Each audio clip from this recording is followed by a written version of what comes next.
you hear a lot of stories growing up about family members. My great-grandfather was the business manager there and worked there for several years.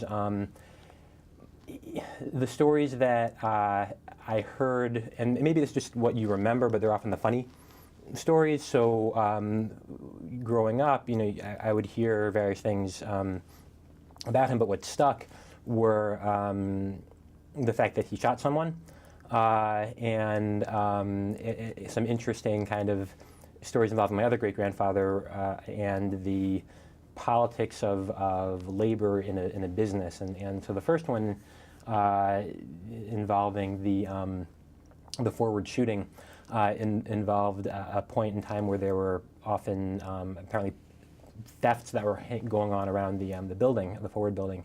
And so as the business manager, it was decided, or he decided, that it would be good for him to carry a gun. So he began having a gun. I don't think he really wanted to, and he kept it in his office. But on one occasion, I think it was his secretary who asked to see the gun. And when he presented it to her, it went off. She got shot in the leg. Those were the kind of stories that, as a kid, you hear, and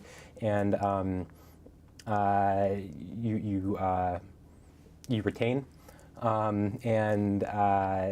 It's a very small part of my great-grandfather's legacy, but that's one of the things that always kind of comes to my mind when I think about him.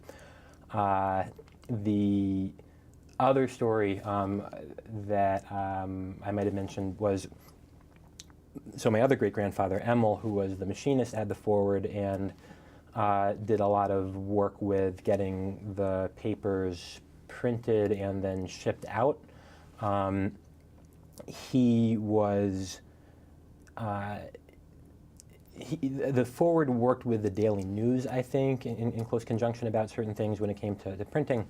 And there was a period where that newspaper, I believe it was the Daily News, was on strike.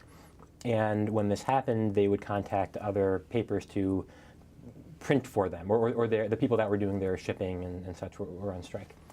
Obviously, the Forward has a strong pro-labor socialist history, and so for folks working there, the idea of crossing a picket line was not something that they would have wanted to do, but there was also that business element, and to take on that job would have meant the Forward would have gotten some capital that they could have used.